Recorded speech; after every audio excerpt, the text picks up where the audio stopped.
सबे नौकर है, बुद्धि मन और इंद्रियां।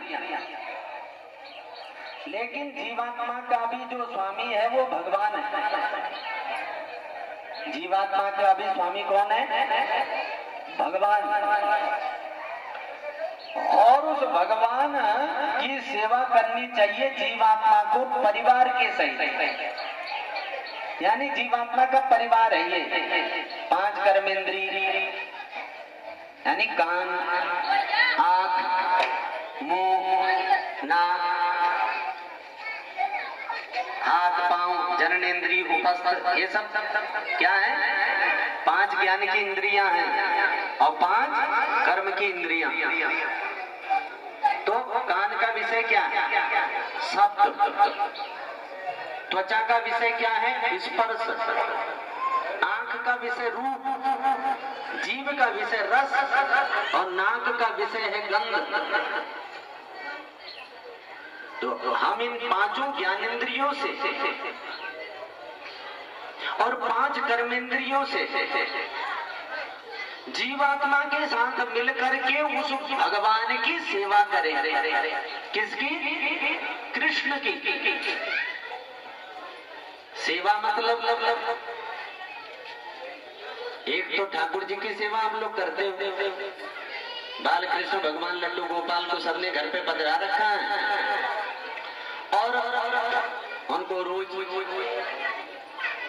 गंगा जल से, दूध से, दही से, घी से, शहद से, शक्कर से स्नान कराते हो, जैसे आजकल पूजा में रोज करते, दुबे जी भी करते। और सुंदर उनको शुद्ध जल से स्नान करके उनको वस्त्राभूषण आदि पहनाते हो, यज्ञोपवीत आदि चंदन वगैरह करते हो, पुष्प माला वगैरह पहनाते हो, धूप अगरबत्ती दिखाते हो, भोग लगाते हो। ये भी सगुण ब्रह्म की प्रत्यक्ष उपासना है। लेकिन ये सब करते समय भक्ति का एक अर्थ है भक्तिर भागो। भक्ति का एक अर्थ क्या है? यानी भगवान के भाग बने। यदि ये सब करते समय हमारा शरीर तो पूजा में है, लेकिन मन यदि हमारा कहीं और है, हम भगवान के भाग नहीं। और मन नहीं है कीर्तन में, मन तो विचार कर रहा है कि मुझे तो बाजार में जाना था, सब्जी लेके आना था। तो सारा खेल मन से होगा। तो बोले भक्तिर भागो, यानी भगवान का भाग बने। भाग मैंने मन का अटैचमेंट। कैसे ही हो, यदि मन का अटैचमेंट हो जाए, कृष्ण से मन जुड़ जाएगा तुम्हारा, तो समझ लो हमारी कथा सफल। अगर ठाकुर जी से लाड लड़ाना शुरू कर दो आप कल से ही, वैसे तो आप लोग लड़ाते हो, उनको बहुत प्यार करते हैं सब लोग, ऐसा कुछ नहीं है, लेकिन थोड़ा उसमें बढ़ोतरी करनी है। 24 घंटे में से अभी कितने घंटे हम ठाकुर जी को याद करते हैं, ये थोड़ा अंदर झांक कर चेक करो अपने को। पूछो कितने देर तुम मन से पूछो तो कितनी देर याद करता है गोविंद को, और कितनी देर संसार को याद करता है। तो उसमें बढ़ोतरी करो।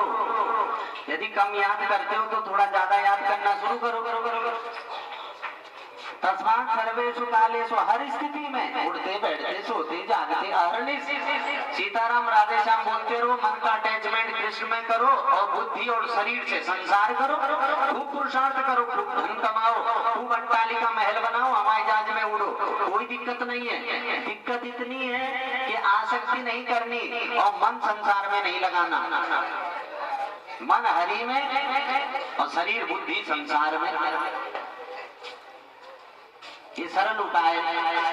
सरल तो नहीं, बहुत कठिन है, थोड़ा प्रैक्टिस करनी पड़ेगी कुछ दिन। तो भाग हम तब बनेंगे भगवान के जब हमारा मन हरि में लगेगा। बोले भक्तिर भंजन, एक अर्थ है बोले जो भंजन कर दे माया का। जब हम भगवान के नित्य कथाओं को सुनेंगे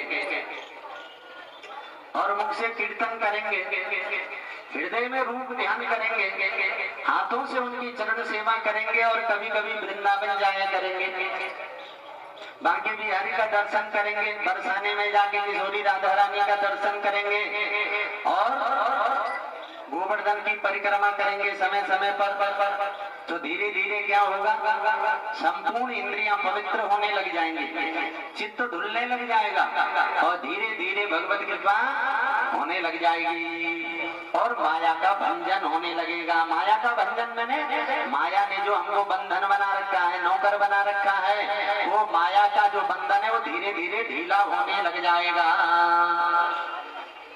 और एक दिन गांठ जब ढीले होते होते घट से पूरी गांठ खुल जाएगी।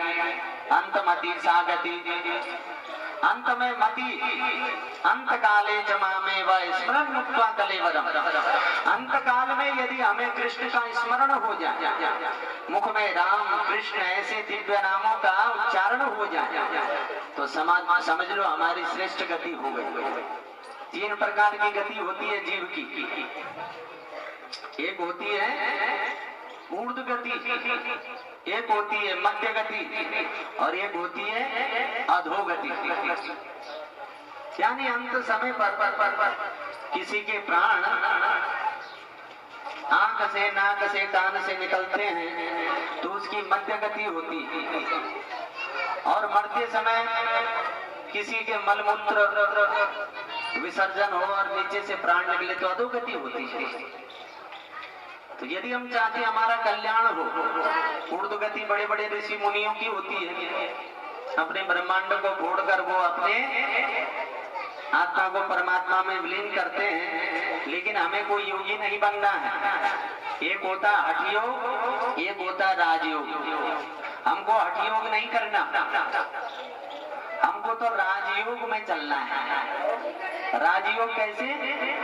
भजन करते करते करते करते एक दिन ऐसा आएगा सहजता में ठाकुर जी की याद बनी रहेगी, कोई प्रयास नहीं कर रहे फिर भी मन में गोविंद की मंद मंद मीठी मीठी स्मृति बनी हुई है और सब काम हम अपना कर रहे हैं। तो